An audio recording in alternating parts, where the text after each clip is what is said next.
Today, we are covering a very large healthcare story out of Fortune magazine. It's a big one. We're going to spend most of our time on that and talk about how it is affecting your wallet and what you could do. We're also going to have a mailbag segment, and we're going to try and address the giant concrete and styrofoam gorilla in the room.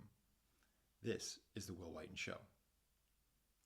So first off, please go ahead, like and subscribe. It really helps for the YouTube algorithm. If you can do that, I'd greatly appreciate it. But let's get started with the first story. Again, this is from Fortune. It's regarding the healthcare industry. It says, the quiet alarm bell on U.S. health costs.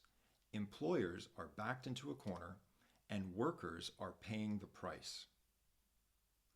It goes on to say that the average family premiums for healthcare insurance are nearing $27,000 a year in 2025. The employee share of this is $7,000. So about $7,000 of that $27,000 is what is coming out of a family's pocket. The 5-year increases total approximately 26%. And employers are bracing for hikes approaching an additional 9% for 2026. So the problem's not getting any better. Healthcare costs are going through the roof, which is a common story we hear over and over. And what could have caused this? Of course, I'm going to give you the answer that you hear about from every other corner of the economy that is seeing price increases, and that's inflation. Inflation lingering from COVID and continuing on. That had a real impact on the cost of drugs, on the cost of medical supplies, on the cost of the basic things to furnish a hospital like beds, and labor. One thing a lot of people don't talk about with inflation is inflation of labor costs. A lot of the initial talks is always about the cost of the actual things that you buy, but the cost of labor has also gone up dramatically. So inflation has gone up. Or inflation has caused these price increases. We've also had significant numbers of medical staff quit. During COVID, many doctors, nurses, physician's assistants retired. They said, no thanks, we can't do it. We were near retirement anyway. Or they weren't near retirement and they still said, no thanks, we can't do it, and they switched jobs, switched industries.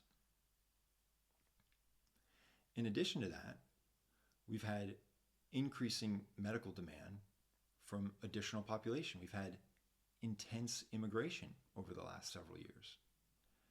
So you have more people needing help from less doctors. This is a classic supply and demand scenario which can lead to price increases. Inflation aside. Then we add inflation on top of that, and the situation gets a lot worse. And I feel for the medical staff themselves. They seem to be pushed to a limit. I got a phone call to schedule a doctor's appointment, and it was from a nurse.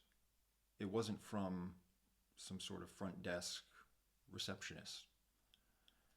I go to the doctor, and there are no receptionists. There's an iPad. There seem to just not be enough people to actually help you when you go to the doctor, or hospital for that matter. In addition to that, 9 times out of 10, I don't meet with a doctor. There aren't enough to go around, it seems.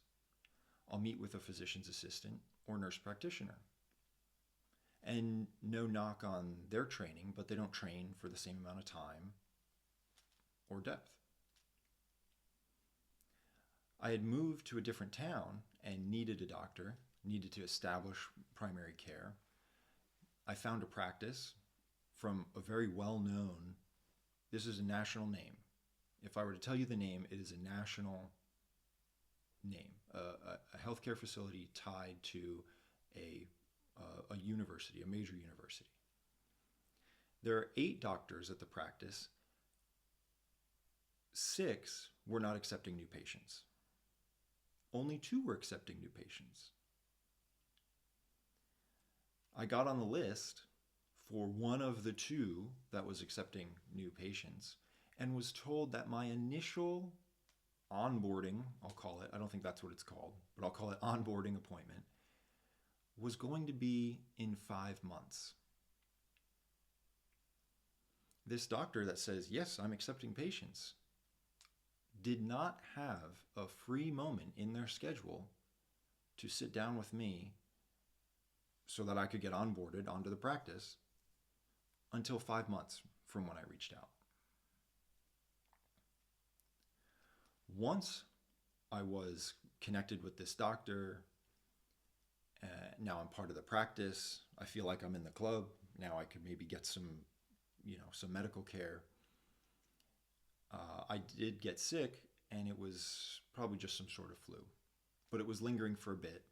And I said, well, I should go see my doctor. I was told, well, your doctor's next availability is in 3 weeks. Okay, well, isn't that my doctor, the one that's familiar with my medical history? Wouldn't it make more sense if I met with them? But then at the same time, I felt like I needed to see someone. And at that point, you just get thrown a random person. It could be a doctor, it could be a nurse practitioner, it could be a physician's assistant. And you say, okay, because you got to see someone. And that appointment consisted of a physician's assistant turning a monitor toward me and showing me what appeared to be their equivalent of an internal medical Wikipedia and asking if my symptoms seemed to match what they had pulled up on their Wikipedia. Now, I already did that. I don't know if they know this, but I have access to Wikipedia and I have access to Google. And in fact, many of my friends in this day and age have access to Google and Wikipedia and even AI chatbots to ask all sorts of medical questions to try and get a base understanding of what might be going on. But now I was sitting and paying to sit in a doctor's office to not speak with my doctor, to again read more Wikipedia articles. Now, I ultimately did get, I guess, the help I needed, so what am I complaining about? But it's a weird system against the backdrop of this article from Fortune that we're talking about, when premiums for health insurance are skyrocketing through the roof and are expected to continue to skyrocket, when the quality of care continues to apparently fall off a cliff. Now, what can we do about this? I view it as, well, first and foremost, it's my responsibility to take care of my health. Right? I think we can agree to that. I don't think many people think about it that way. But at the end of the day, it's your responsibility to take care of you. It can't be just completely deferred or outsourced to the expert without your thinking, although I'm sure some people do that. But I'm not just going to just go to a doctor and say, well, whatever they say. In fact, the Mayo Clinic, one of the most well-known medical facilities in the world, always recommends getting at least 2 opinions from 2 different doctors. I would suggest to go even further and say 2 doctors and 2 different unrelated practices. So it's my responsibility to take care of me. And as a father and a husband, I'm also concerned about the health and well-being of my family. And so what can I do? And this comes back to a financial answer, where I save and I invest money. And this isn't maybe a common use that people think of when someone says, oh, I'm trying to grow my net worth or I'm trying to increase my investments. If someone's talking about increasing their investments, you might think, oh, well, they're just, being greedy. Or they're just trying to buy a bigger house, or they just want a nicer car. And who doesn't want maybe some nicer things in life? But there's also other very important uses for money. And I'd suggest that an extremely important use that I'm going to use my money for, and have started to use my money for, is for my family's and my own health and well-being.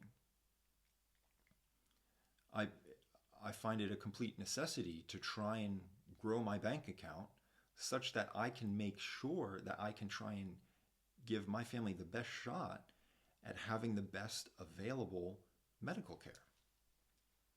Because right now, with the way things are, I don't feel that I'm going to be getting the best medical care, and perhaps you don't either.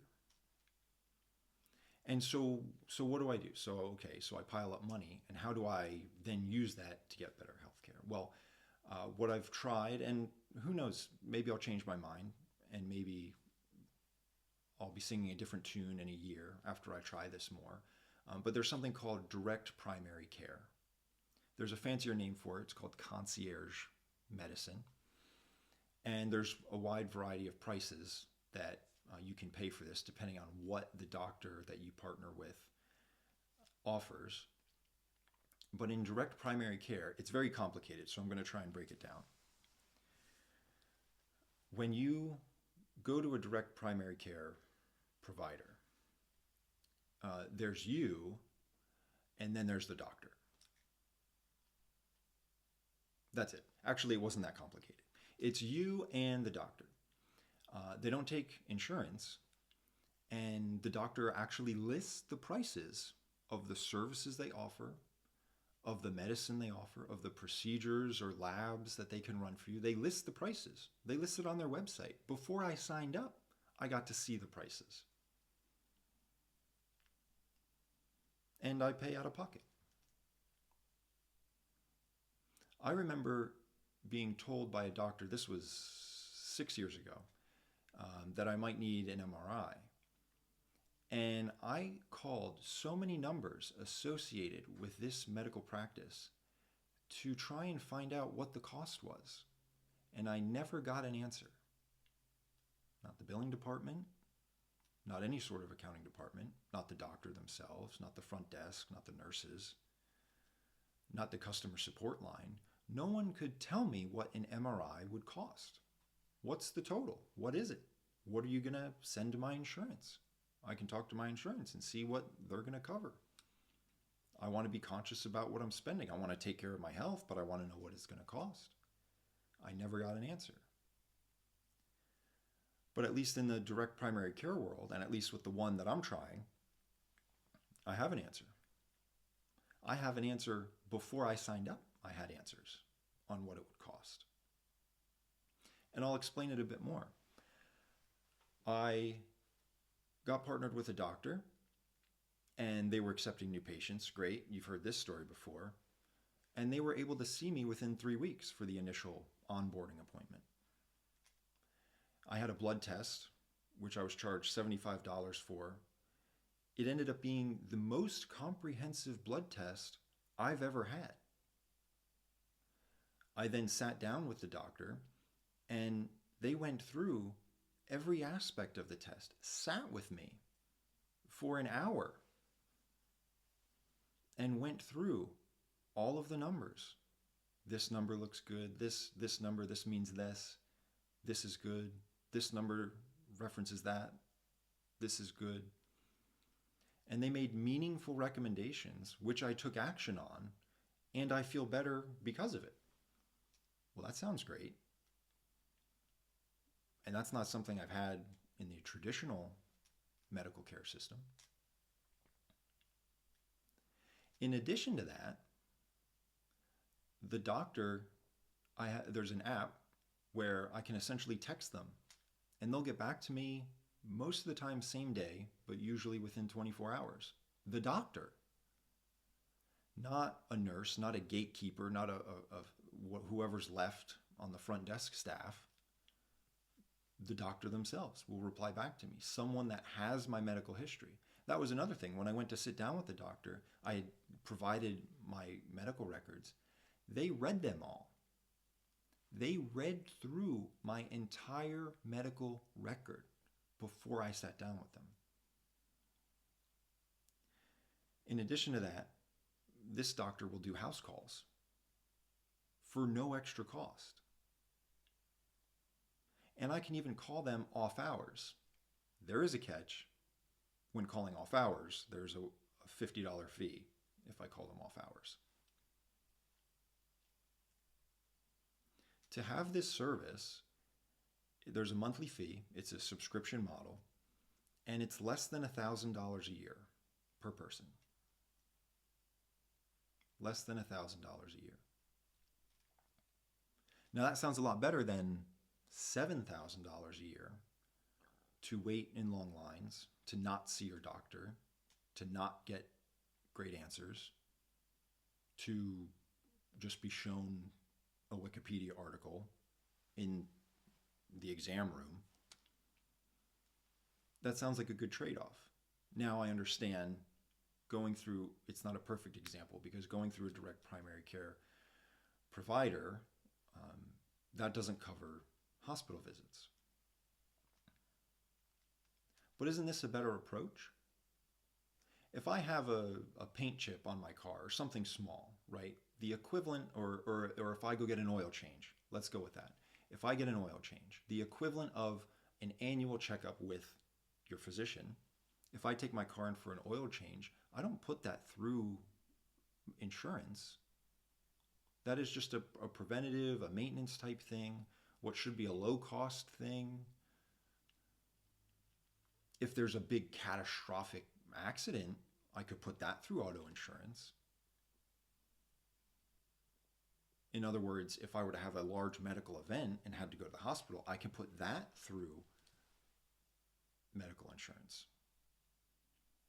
The same with my house. If something happens to my house that's relatively small, there's a crack in the driveway, I can pay to have that fixed. That doesn't necessarily have to go through homeowners insurance. But if there's something catastrophic that happens to my house, then I can put that through homeowners insurance. I think this is a better model. For the smaller things, I don't think they need to go through medical insurance. I think that those can be handled through a direct primary care basis where costs are apparently lower and transparent, and the service is far better. It's a weird world that this is what it's come to. And in fact, what I've described to you in the direct primary care model really just sounds like what regular care was using insurance decades and decades ago. It sounds like what things used to be like before massive intervention from insurance companies, hospitals, big medical groups, drug companies, legislation, government involvement, all of these things.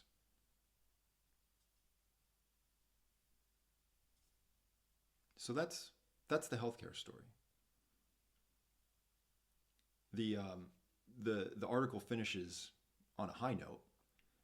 It says, absent stronger price discipline at the system level, good luck with that, the most probable path is another year of elevated increases, as they predicted at the folks at Fortune, renewed cost shifting, and selective benefit retrenchment, right? So we didn't talk about that, so we'll just talk about that real quick. Renewed cost shifting. So we talked about the share, about how a total cost for a family could be $27,000, but their actual premium is $7,000 because the employer is covering $20,000. Employers are going to start to say, this is too much. We're going to change the percentage a bit here. The employee is going to pay a bit more, we're going to pay a bit less. And that increased your costs without the overall level of costs going up. Assume healthcare costs were flat year over year. An employer can still decide to start to shift the costs more to the employee and your costs go up. In addition to that, there's selective benefit retrenchment. One thing, the article really hones in on the GLP-1s and the weight loss drugs. We didn't talk about that too much because I think that's a lesser point, but they may start, since those are apparently so expensive, some insurance companies may start to say, well, maybe that's not really necessary. Maybe that's not medically necessary. Maybe that's not something that we'll cover, right? So it's a reduction in benefits. So again, all of these things trending in the wrong direction. It'll cost more overall. You'll pay more than you used to as compared to what the employer previously covered. And your benefits will be less. And you'll wait in long lines. You won't see your doctor. And when you finally see someone, you may not get the answer that you need. And so again, how do you protect yourself? Well, I'll tell you, I've already told you how I plan to protect myself and how I've looked into ways to protect myself. And that's try and save and invest more money so that I can protect my family to get them higher quality medical care, which I think I found so far. Again, I'll give you an update. I'll give you an update in a year and we'll see.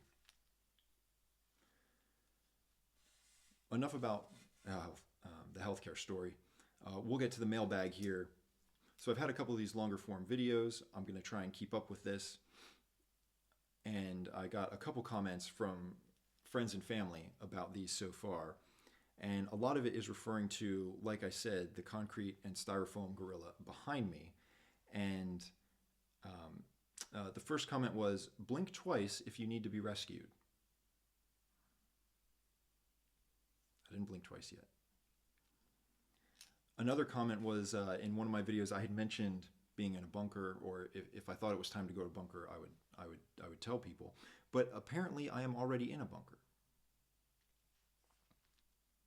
Now, I can neither confirm nor deny that I am in a bunker, but I will say that if I am in a bunker, I think there should be a level of gratitude from the audience. Because if I was truly in a bunker right now, there's a lot of other things I could be doing. I could be viewing my massive DVD collection that I've stockpiled to get me through the collapse of the world, or at least the medical system as we discussed. I could be inventorying my freeze-dried food and making sure everything's rationed appropriately.